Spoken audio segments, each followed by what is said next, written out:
Acara selanjutnya, sambutan-sambutan. Sambutan yang pertama, atas nama Ketua 1 Bidang Kepesantrenan, Pengurus Yayasan Pendidikan Pondok Pesantren Al-Hikmah II, kepada beliau Kyai Haji Itmamuddin Masruri, kami haturkan. Assalamualaikum warahmatullahi wabarakatuh. Bismillahirrahmanirrahim. Alhamdulillahirabbil alamin. Wa bihi nasta'in ala umuri dunya waddin wa sallallahu ala sayyidina Muhammadin wa ala alihi wa sahbihi ajma'in, amma ba'du. Hadirin muhtaramin, para ulama, wabil khusus Majelis Pengasuh Pondok Pesantren Al-Hikmah II, pengurus Yayasan Pondok Pesantren Al-Hikmah II, dan yang saya hormati, saya muliakan para ibu bapak wali santri Pondok Pesantren Al-Hikmah II, para saudara-saudara sekalian yang saya banggakan. Alhamdulillah pada kesempatan hari ini kita bisa berkumpul, bertemu dengan virtual. Mudah-mudahan pertemuan kita, perkumpulan kita dirahmati Allah Subhanahu wa taala. Para wali santri yang saya hormati, alhamdulillah selama masa pandemi Pondok Pesantren Al-Hikmah II, kegiatan pengajian selama ini aktif dan kondusif. Aktif dan kondusif, tidak ada halangan apapun. Jadi perlu kita syukuri kalau kita melihat keberadaan yang ada di luar, bahwa pesantren-pesantren itu masih melakukan kegiatan seperti biasa, kecuali sekolah. Itu pun kami ganti kegiatan tersebut dengan pendalaman ilmu pesantren. Pendalaman ilmu pesantren dalam arti dari pagi sampai malam kita kegiatan pengajian dan penambahan waktu, sehingga putra-putri bapak di sini tetap ada masukan ilmu. Para bapak, para wali santri, tidak ada lain kami dari pondok pesantren minta doa. Mudah-mudahan kami bisa istiqomah, bisa menjalankan amanah yang telah Bapak Ibu percayakan kepada kami.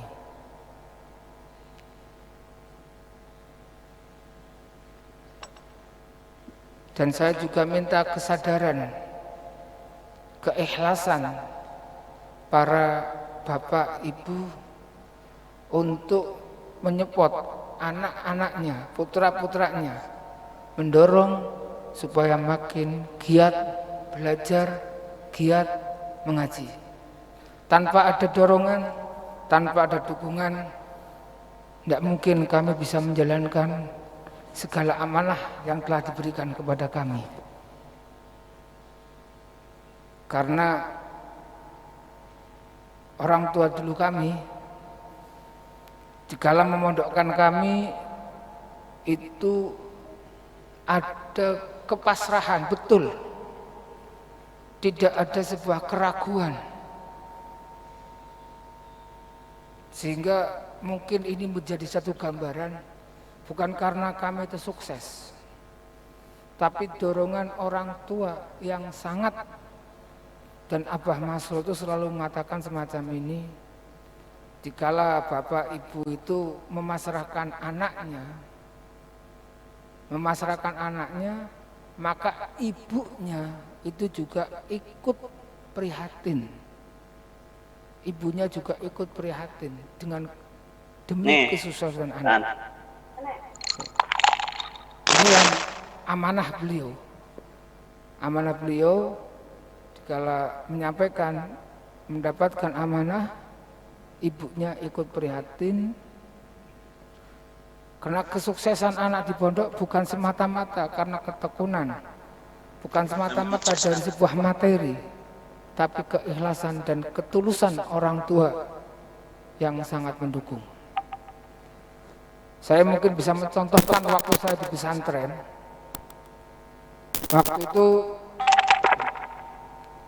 saya sakit, baru mondok setengah bulan itu sakit. Sakit yang harus diopnam di pesantren, yang harus dirawat di rumah sakit, yang harus dirawat di rumah sakit.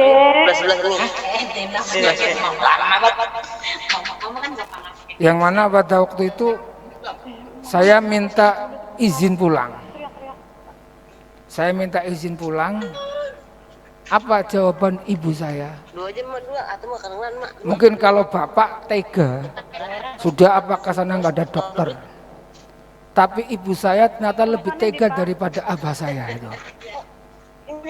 Ibu saya tuh lebih tega dari abah saya, bahwa waktu itu saya sakit, harus diopnam tapi tidak boleh pulang. Malah mengatakan semacam ini perlu menjadi gambaran ibu-ibu, menjadi gambaran wali murid, bahwa ketulusan, keikhlasan seorang tua menjadikan kami bisa semacam ini. Waktu itu saya sakit, matur ke ibu saya, "Mi, saya pulang ya, sakit di pondok." Apa jawaban umi saya? "Nanti kamu pulang enggak? Kamu kalau meriang di pondok, kalau sakit di pondok, itu matinya mati syahid. Tapi kalau sakit pulang di rumah, matinya mati langit." Itu.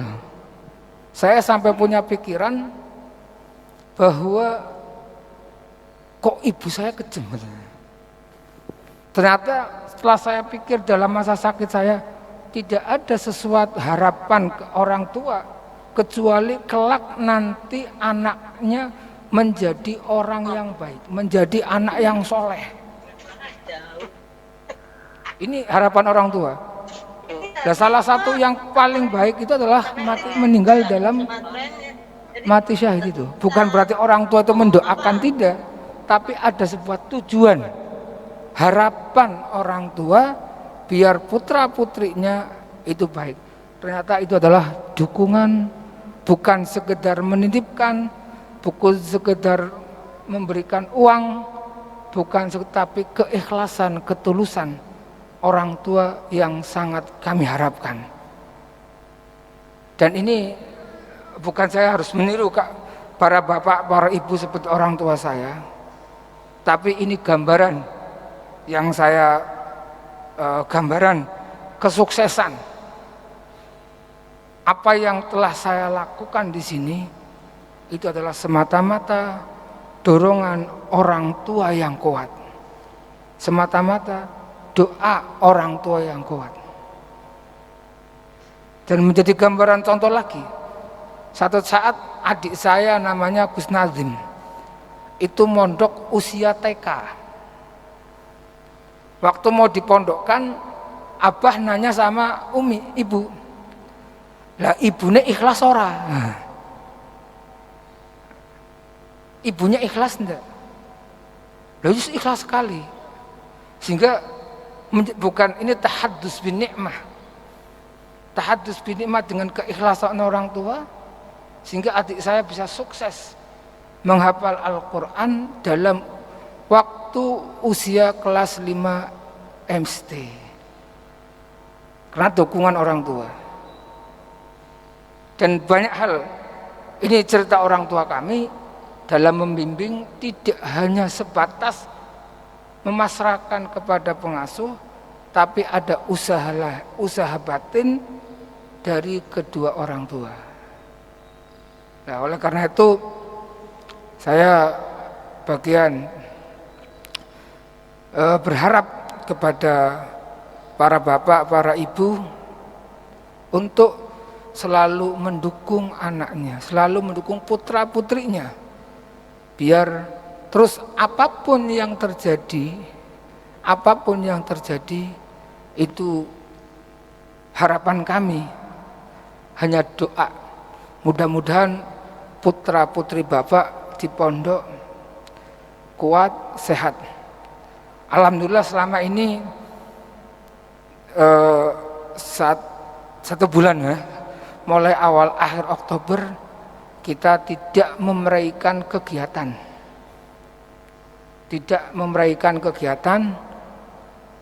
pengajian aktif seperti biasa, kegiatan-kegiatan lain juga seperti biasa. Dan anak-anak alhamdulillah mengalami satu gejala, tapi pada hari ini sudah 95%, malah hampir 100%, 99% anak dalam keadaan sehat. Kalau tersakit ya lumrah gitu ya. Jadi itu yang saya harapkan, bahwa dukungan para ibu, dukungan para wali murid terhadap anak-anaknya, mudah-mudahan kelak nanti anak pulang dari sini tidak hanya sebatas membawa nilai ijazah saja, tapi betul-betul anfa, yang khairun nas anfa'uhum linnas. Ini harapan kami. Karena kalau abah itu selalu mengatakan kalau anak mondok itu bukan santri tapi bagian daripada anak. Oleh karena itu, apa saudara-saudara sekalian, santri semuanya adalah bagian dari keluarga kami. Mereka sakit, saya juga merasakan sakit. Dan saya mencoba untuk menjalankan dengan batas kemampuan saya, batas kemampuan kami yang ada di sini, upaya-upaya maksimal. Kalau toh banyak kekurangan, itu semata-mata adalah kelemahan, semata-mata adalah kekurangan, ketidakmampuan kami untuk menjalankan segala amanah yang Bapak Ibu percayakan kepada kami. Cukup sekian. Al-afu minkum wabillahi taufiq. Assalamualaikum warahmatullahi wabarakatuh.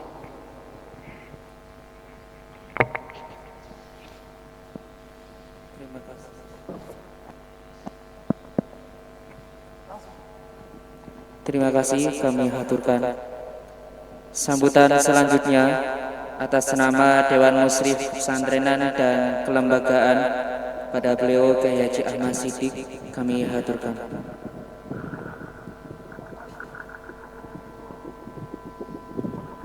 Bismillahirrahmanirrahim. Assalamualaikum warahmatullahi wabarakatuh. Alhamdulillahirabbil alamin. Allahumma shalli ala sayyidina Muhammad wa ala ali sayyidina Muhammad. Wa ba'du, majelis pengasuh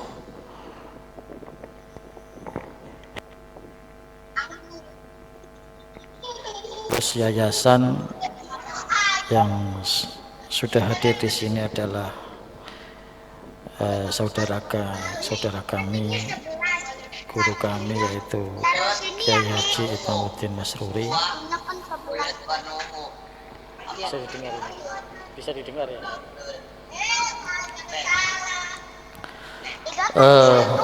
Para wali santri yang hadir melalui sambungan Zoom, serta para santriwati Pondok Pesantren Al-Hikmah 2 yang berbahagia. Terima kasih juga pada tim media yang sudah bekerja untuk terlaksananya acara ini. Mohon audionya peserta Zoom untuk dimatikan dulu. Diwata. Bisa diinformasikan. Kami informasikan Bapak Ibu santri yang mengikuti virtual Zoom untuk mematikan audio terlebih dahulu. Yang apa?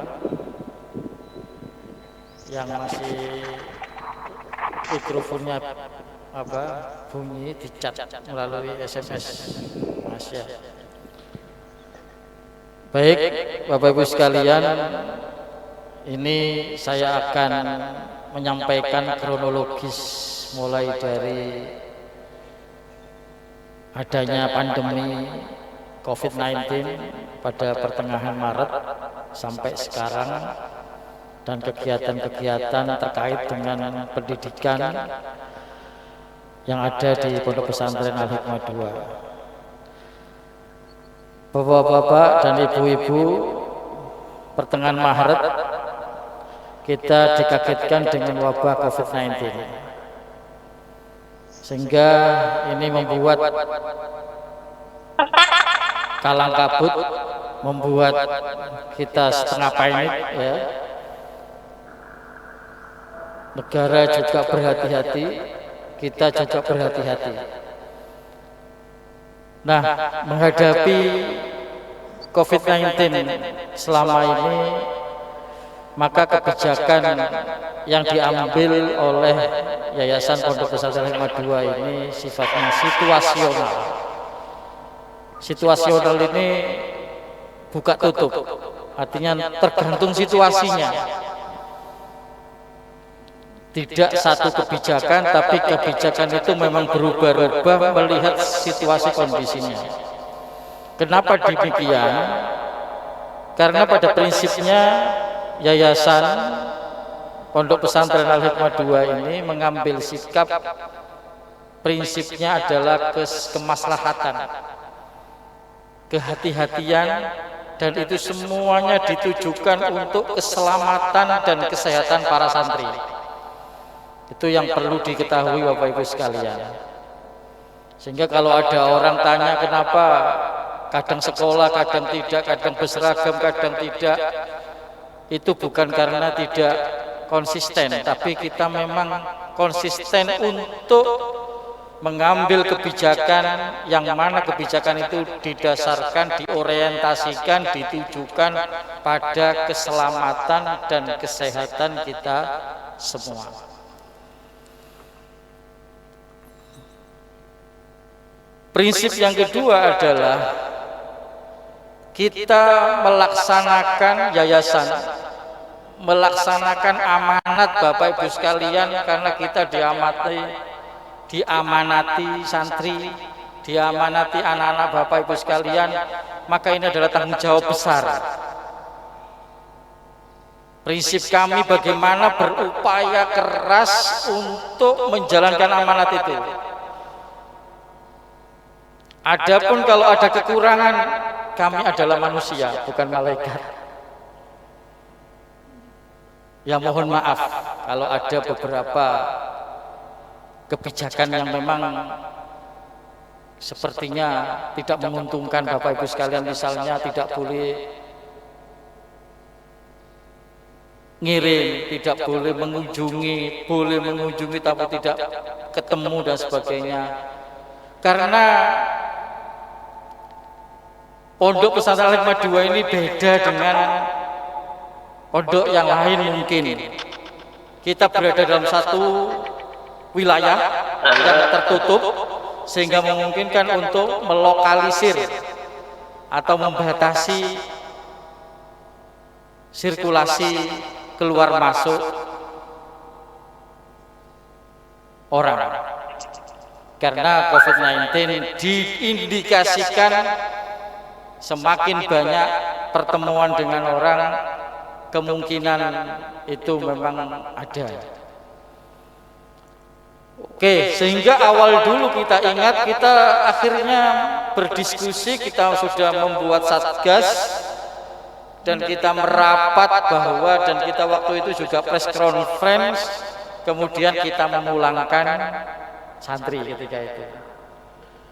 Nah, setelah perjalanan maka santri kembali ketika itu, waktu itu kita normal, bulan Agustus ya Mas. Agustus kita normal, tapi kemudian kebijakan pemerintah kita selalu mentaati kebijakan pemerintah. Kebijakan pemerintah masih belum boleh sekolah, makanya kita kemudian tidak seragam dilepas, tampak seragam. Kemudian kita mengambil kebijakan KBM tetap berjalan, itu buka tutup juga 2 minggu itu diskon 50%, artinya KBM jam 12 sudah selesai. Kemudian berubah lagi 2 minggu normal, berubah lagi kemudian jam 12 sudah selesai.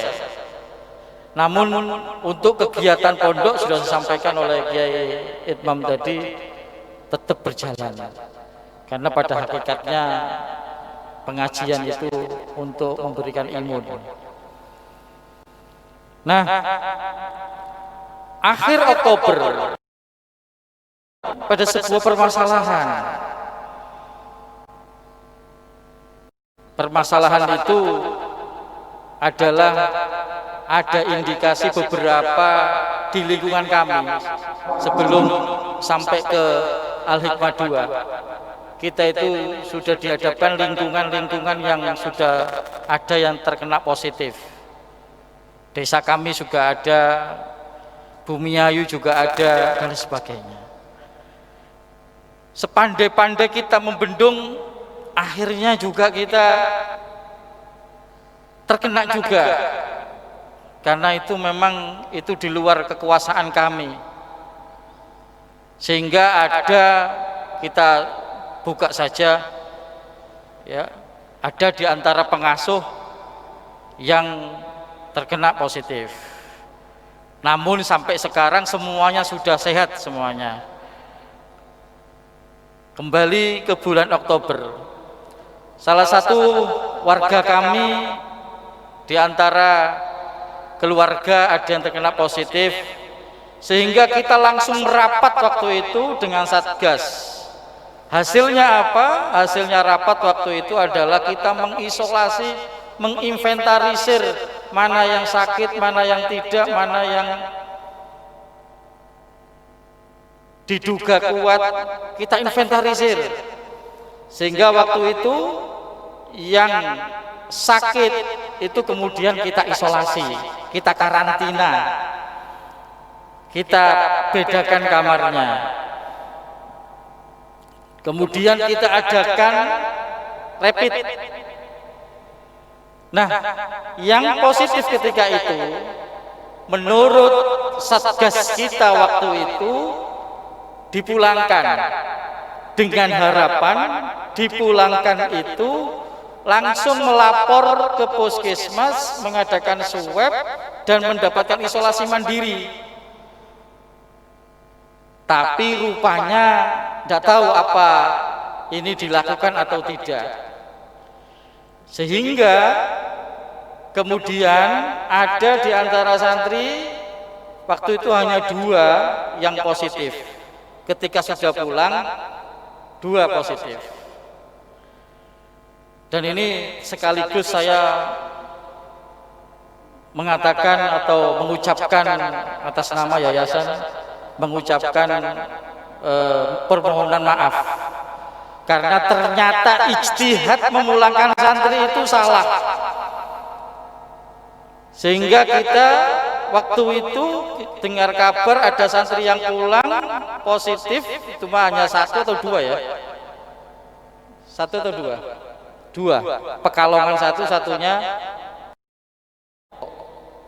ya, ini untuk orang tuanya dan saudari Zanubah ya, saya permohonan maaf sebesar-besarnya ya, semoga saudara kita Zanubah dari MAK ini cepat-cepat dikasih kesembuhan oleh Allah Subhanahu wa taala. Sedangkan yang di Pekalongan aman. Nah, ternyata istihad memulangkan santri ini keliru.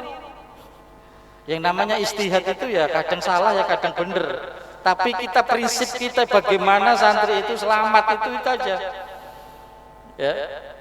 Sehingga akhirnya kita berkonsultasi setelah kita mendapatkan kabar ada reaktif pulang itu malah membawa masalah, maka kita langsung kumpul, kita mengkonsultasikan satu kepada Dr. Zunan. Beliau adalah Direktur Akper sekaligus Ketua Rumah Sakit Umum Daerah Bumiayu, Ketua Gugus Kabupaten Brebes. Kita juga konsultasi pada salah satu dokter jantung, Dr. Ato itu di Brebes. Kita juga konsultasi dengan dokter atau dinas kesehatan waktu itu tuh kesini dikepalai oleh Dr. Sartono. Tiga-tiganya ini merekomendasikan satu, bahwa memulangkan santri yang sakit apalagi yang reaktif itu adalah salah. Oke, kita terima salahnya itu. Kemudian yang direkomendasi adalah jangan keluar, dan yang keluar jangan masuk, alias dalam arti kata lain adalah lockdown. Akhirnya kita semuanya menginventarisir. Kita dapat bantuan dari Puskesmas, Dinas Kesehatan Brebes sudah datang, semuanya memberikan bantuan untuk menginventarisir, mengecek kesehatan 4.800 santri ini. Dan akhirnya kita mengambil kebijakan di karantina yang sakit. Dan sampai sekarang yang karantina selesai semuanya, alhamdulillah. 99% sehat, laki-laki sehat semuanya, tinggal 2 santri perempuan yang masih sakit, tapi itu sudah insya Allah mendekati sehat. Artinya 99,9% anak-anak dan santri-santri Pondok Pesantren Al-Hikmah 2 insya Allah kami yakin diberi kesehatan oleh Allah Subhanahu wa Ta'ala. Ya, sehingga kebijakan yang ketiga dari 3 dokter tadi, termasuk ketua Satgas Kabupaten dan kepala dinas kesehatan, satu lockdown tadi, yang kedua mengkarantina yang sakit, dan yang ketiga gerakan pakai masker. Alhamdulillah semuanya pakai masker. Ini santri-santri juga pakai masker. Pakai masker 10 hari minimal. Keluar pakai masker, berdampingan pakai masker, karena kita semua nggak tahu virusnya di mana gitu. Ya, sehingga kita beristihad untuk pakai masker. Bapak Ibu sekalian, dengan adanya kesehatan para santri ini, maka secara besok itu dinyatakan KBM normal kembali. Nah, dengan kebijakan KBM normal ini, saudara-saudara, bagi anak santri yang pulang, bagaimana? Lihat, kalau memang betul-betul sehat dan yakin sehat, silakan kembali untuk mengikuti KBM, karena kalender akademik tanggal 1 Desember itu sudah mulai ujian akhir semester atau PTS. Jadi anak-anak yang pulang, kalau sudah yang di pondok aman mengikuti. Bagi yang pulang masih berada di rumah, tolong diinformasikan nanti. Kalau sehat silakan kembali. Kalau tidak sehat jangan dipaksa. Terus gimana UAS, UTS-nya, PTS-nya? Silakan hubungi guru yang bersangkutan. Bagaimana teknisnya, apa boleh daring atau tidak? Ya. Nah, itu Bapak sekalian. Jadi ini perlu disimak. Tadi selama lockdown sudah dijelaskan oleh Direktur Pesantren Bapak Kiai Haji Tituludin Mas Ruli. Nanti pertengahan Desember tanggal 15, karena itu liburan, maka santri diperbolehkan pulang. Alhamdulillah. Tapi dengan catatan jaga diri, jaga kesehatan ya, sehingga nanti ketika kembali ke pondok sama-sama sehat ya. Setuju ya? Ini sudah wajahnya yang ditunggu-tunggu, kayaknya pengumuman ini ya. Iya, yang ditunggu ini ya. Ya sudah, tadi kayaknya tegang gitu. Begitu ada pengumuman pertengahan Desember pulang, alhamdulillah, sujud syukur. Nah, bagaimana, ada pertanyaan-pertanyaan, bagaimana kesempatan untuk menjenguk atau nanti teknis kepulangan diatur, ya diatur oleh pengurus. Jangan sampai berjubel. Prinsipnya kita itu ya kasihan sama anak-anak, kasihan pada masyarakat juga. Yang penting jangan sampai berjubel, itu saja. Ya.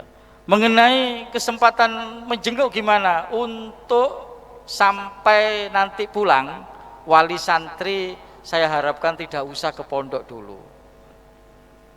Nanti bagaimana setelah Desember, ya mudah-mudahan kebijakan pemerintah itu menormalkan kembali sehingga kita seperti biasa. Kalau sudah begitu maka wali santri silahkan ya, nanti ada pengumuman bagaimana, tapi kami tetap menyerap aspirasi bahwa para wali santri itu kepingin jenguk anaknya. Saya pingin, seneng jenengan kalau masuk ke sini itu seneng saya. Tapi kan kita ini berada dalam negara hukum yang itu kita dipantau oleh Satgas, kita tidak bisa berdiri sendiri seenaknya sendiri. Sehingga itulah Bapak Ibu sekalian, ya kenapa kita itu membatasi tidak boleh menjenguk. Ini bukan penjara, ya memang kita ini sudah aman karena ada beberapa pesantren yang di daerah Brebes itu 700 kalau dirapit positif semuanya, reaktif semuanya. Kenapa? Karena memulangkan santrinya. Al-Hikmah 2 alhamdulillah selama ini alhamdulillah dikasih aman oleh Allah Subhanahu wa taala dan semua santrinya sehat. Adapun sakit ya karena sakit kanker, kantong kering. Ya, datelen itu sudah biasa. Dan bahkan kita kehilangan satu keluarga kita, yaitu Kiai Haji Mukhlas. Beliau pesan terakhir ketika rapat dengan yayasan itu mengatakan begini, ayo kita buat tagar, biarkan kiainya yang menghadapi atau yang kena corona, yang penting santrinya sehat. Ini subhanallah diijabah oleh Allah sehingga beliau berkorban untuk meninggalkan kita selamanya. Dan saya yakin dengan ini kalian santri Al-Hikmah 2 pada sehat. Ini pengorbanan pengasuh, pengorbanan keluarga kita demi santri-santri itu sehat. Ini mohon pengertiannya para wali santri. Kembali bahwa prinsip kita mengambil kebijakan itu adalah berdasarkan kemaslahatan, melaksanakan amanat, dan semuanya ditujukan untuk keselamatan dan kesehatan santri sehingga nanti para santri pulang membawa ilmu yang bermanfaat dan nanti menjadi orang sukses. Bapak Ibu dan sekalian, cukup doa di sana. Semoga anaknya betah dan ini insya Allah semuanya betah, meskipun ya betah-betah ke itu. Jadi saya kira itu kronologisnya. Ya, tolong apa yang sudah saya sampaikan tadi mati dan ditanggapi dengan pikiran yang dingin. Prinsip kita adalah keselamatan dan kesehatan. bersama. Kita tidak kaku-kakuan, kita tidak egois, kita tidak seenaknya sendiri, tapi kita hidup diatur oleh norma-norma masyarakat dan norma-norma aturan pemerintahan. Saya kira itu yang bisa sampaikan. Semoga ada manfaat. Wassalamualaikum warahmatullahi wabarakatuh.